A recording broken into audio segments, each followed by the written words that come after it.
Right, good afternoon, ladies and gentlemen. Welcome back to Curative Waffle. And today is going to be the preview episode of the Women's Football Olympics Games.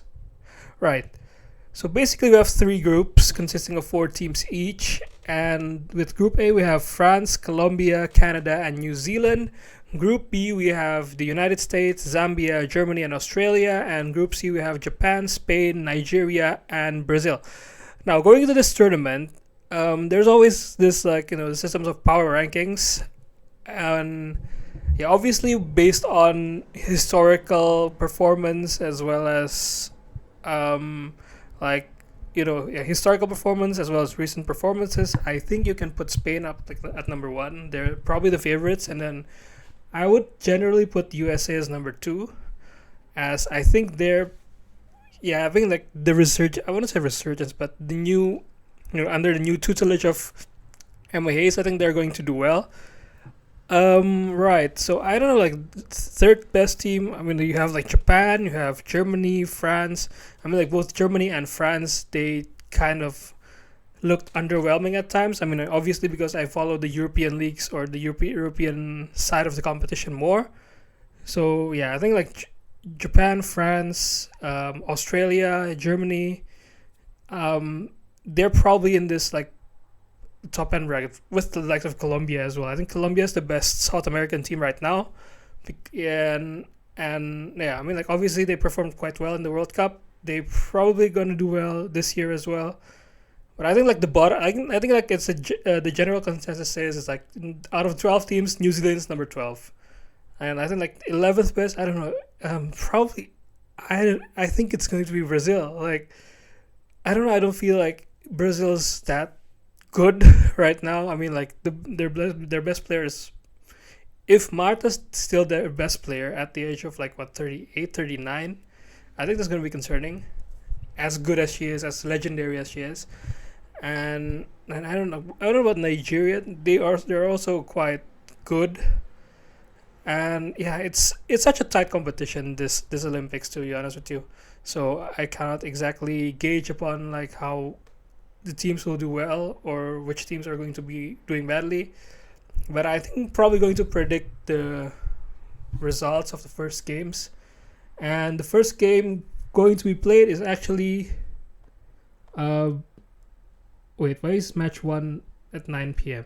But yeah, I'm like chronologically, the first game is going to be Canada and versus New Zealand, and Spain against Japan. So for Canada against New Zealand, it has been quite eventful, especially with the recent spying scandal that they have, where I think four members of the coaching staff were sent home, or at least suspended for the rest of the competition, and that's so stupid. Like, yeah, based on the consensus, once again, New Zealand is like the worst team in the competition.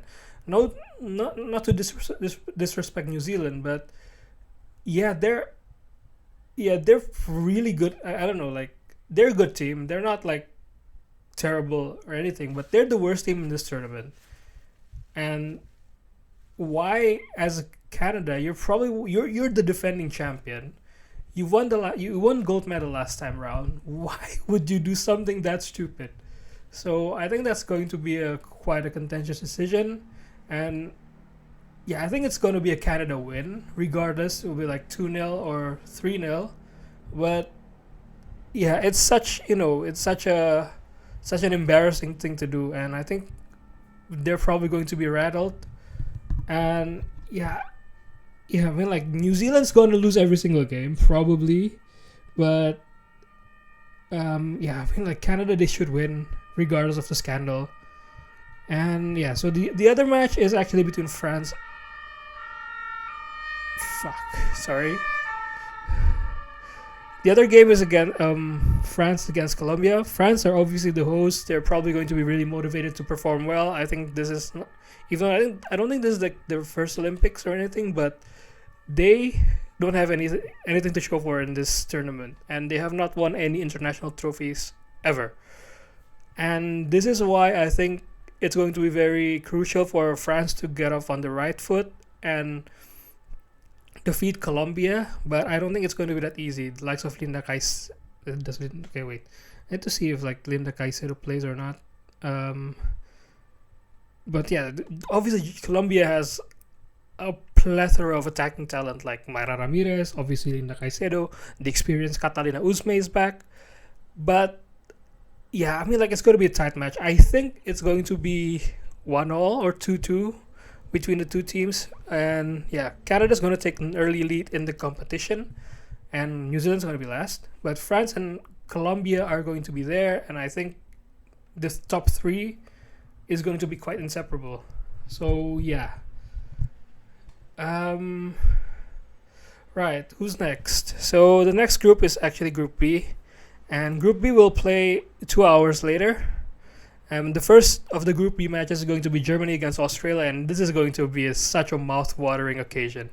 Like, the thing is, right, with both Germany and Australia lost their best, quote-unquote, best players for this tournament. Sam Kerr has been out for many months right now. Now, I think she's going to probably miss the first few games of the upcoming season. I think she torn her ACL, I guess. I don't know. I need to look at it up again. But Germany also lost Lena Oberdorf, also through ACL injury. But I don't know if it's a tear or not. It's not been, classified as a torn ACL, or it's just a double ACL/MCL injury without the tearing. But I think she had done surgery, so let's see. In terms of attacking talent, I think Germany has better attacking talent, obviously, with Clara Bühl, Lea Schuller, Alex Popp, Jule Brand, who has been quite good recently for the national team. They're probably going to be more favorite in this scenario. Obviously, like, defensively, Australia are also quite good. You have Steph Catley. You have who they have? Like, is Alana Kennedy a defender? Wait, let's see. Australia, right? I swear I know what I'm doing, but see, Australia. You have like the experience of Claire Walkinghorn, and then you have. Oh yeah, so I think it's gonna be like Alana Kennedy is gonna start, and then Ellie Carpenter, who is really good on the right side, trying to shut down Clara Bühl eventually in the midfield. Yeah, you have like Emily Van Ekman, who's also really experienced, 144 caps, and Tamika Yallop, who's also. I mean, there's a lot of experience in this Australian squad. But Germany has more. I think that more of the youthful exuberance that's probably is going to push them over the line. I think it's going to be like a 2-1 or 3-2 win for Germany, and not biased or anything, but I don't think Australia have like the ultimate firepower to pass through Germany's defense if the defense or the goalkeeping staff keeps a good, clean game. And yeah, because I don't know who's going to start up front. I think it's going to be Mary Fowler, but it's quite interesting. Like, it's probably like a front three of Fowler, Rasso, and Ford, I guess. I don't know if Michelle Heyman's going to play with Sheep because she's really old. Or someone like Courtney Vine. Courtney Vine's a winger. So they have a lot of wingers, but they don't have like this top end striker. Now the next game is going to be the US against Zambia. Now, the United States of America is an interesting, an interesting case study, so to say.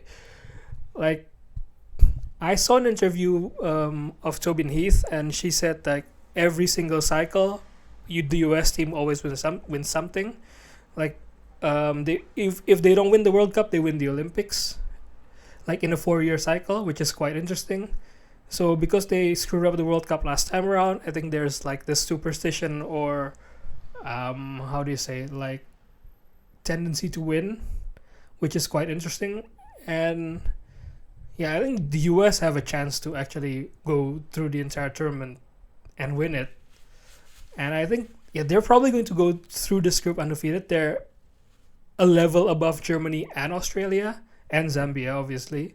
And I think they're going to beat Zambia quite easily, like 3-0 or 4-0 or 4-1. I mean, like, Zambia has a lot of attacking talent, but I don't think they're defensively quite sound, or at least sound like in terms of like offensive talent. They have Barbara Banda, Grace Chanda, I think, who's in the midfield or something, and Rachel Kundananji, and these three players I think are crucial in for Zambia's success in this tournament. But I think the US will still beat them. I mean, like that front three of Sophia Smith, Mallory Swanson, and Trinity Rotman. That is like Avengers level threat for any defense in the tournament. That's scary. And in the midfield, you have obviously have like the likes of Lindsay Horan, Rose Lavelle. Oh, that's going to be quite spicy indeed. Corbin Albert's probably going to be in, an option off the bench. Obviously, her reception in the United States hasn't been great, but yeah, we'll see. We'll see. I think the US is going to win, and so US will take a lead in the group, and then Germany, Australia, and Zambia is last. But I don't know. It's definitely the group of death. And now we move on to the final group, which is Spain, Japan, Nigeria, and Brazil. Spain's going to go against Japan, and the last time these teams meet, Japan won 4-0. And Japan is not a terrible side at all. Like, I think when you think about like Asian football in general, especially when you're coming from a men's perspective, like Japan, like there's only like a few good teams in Asia that are actually considered threats, and Japan's probably the best one of them. It's always like either Japan, Iran, Australia, and South Korea. And so yeah, Japan's not to be honest, but Japan are actually world champions in the women's game, which is insane, and which is really cool, by the way, that the confederations are not as imbalanced, like ever since 2002. Between 2002 and 2022, all the winners of the World Cup have come from UEFA. I think it was 2006. It was Italy, and then Spain, Germany, and France. And before and after those were Brazil and Argentina, respectively. So, and it's actually interesting that in women's football, UEFA's only won. I think Germany won in 2007, and then 2011 was Japan, 2015 and 2019 were the US, and 2023 was Spain. So the US I think won 4 times. 2015, 2019 I think was 2003, and 1999 I would say. I think they have the most titles by far. And come back to Japan, they have a lot of really good WSL players. You have Sagawa. You have like. I need to see the squads again. I'm really not that prepared for this. I'm really sorry. It's quite a spontaneous episode. This one. It's 13 minutes long. It's not that long. Right. Where's Japan? Where's Japan?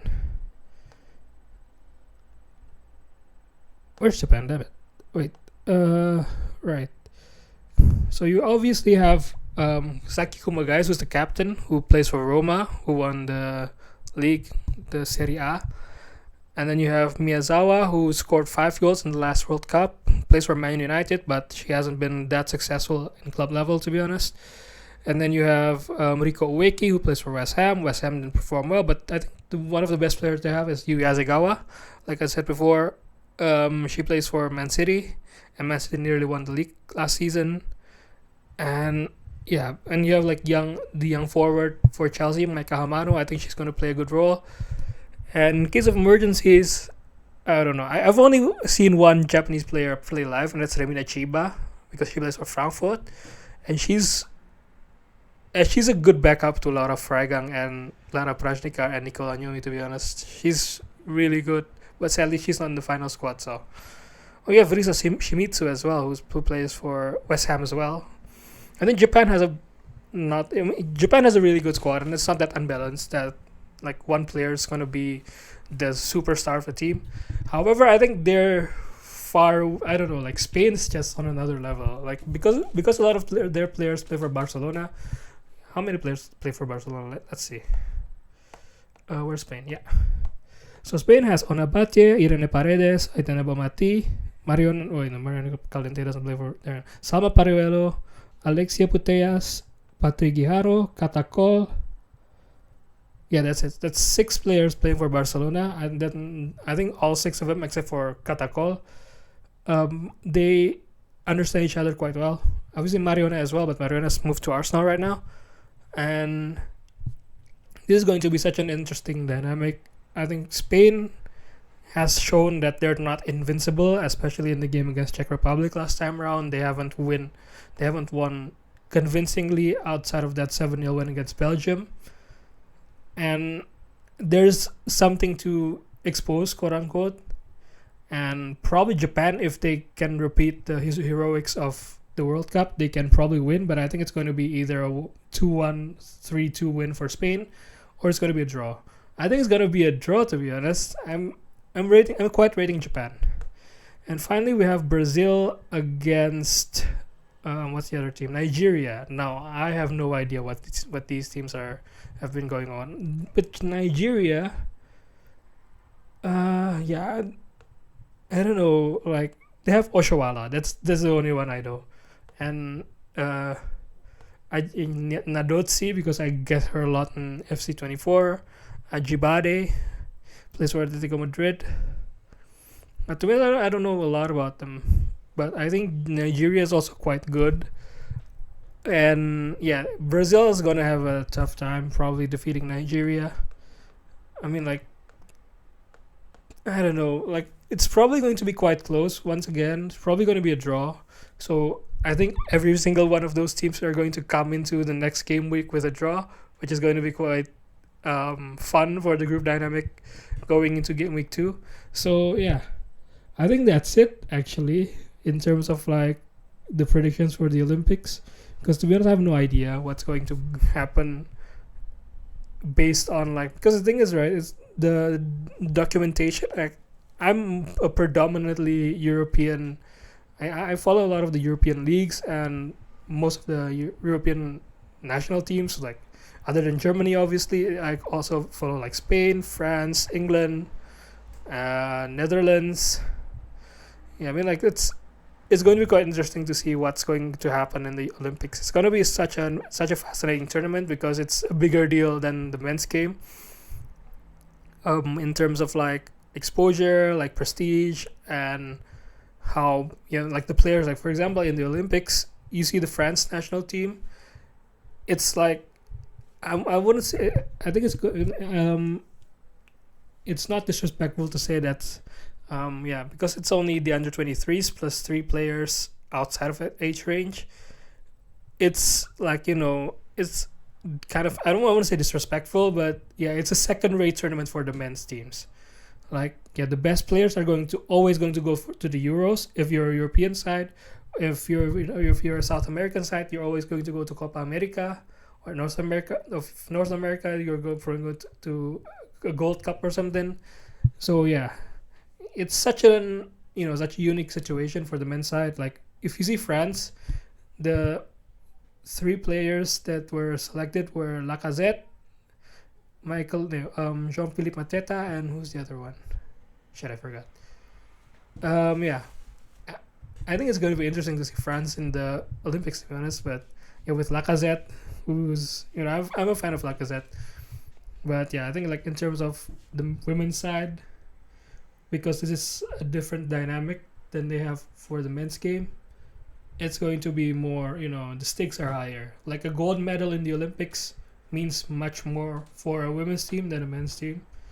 Even though, yeah, it's significant. Like you see Neymar crying after winning the gold medal in Rio 2016. That was such a heartwarming scenario because that's the only international trophy he has, I think. I think, I don't know if he had one, but I think that was the first international trophy. He still doesn't have a World Cup. But yeah, I think that's it, to be honest, right? In terms of like how the teams will improve during the tournament. Obviously, we have many injuries. I think 433 came up with a missed the Olympics through injury 11, which is crazy. Like you have like Sam Kerr obviously on there, Lena Oberdorf, Sarah Debret is also there from the German side, and also who's next? Like Spain. I don't know if Spain has a major injury right now. I don't think so. Yeah, it's gonna be interesting. It's gonna be quite a good tournament. I'm gonna watch Germany against Australia tonight, on ZDF. And yeah, thank you so much for listening to this broadcast. Hopefully, hopefully it's gonna be a fun tournament with less scandals. And yeah, if we can see another upset, I mean, like if America, if the United States don't win, that's already an upset in terms of like the status quo. But the US haven't won since 2012, so 2016 was won by Germany, 2020 was Canada. So yeah, thank you so much for listening, and see you on the next broadcast. Goodbye.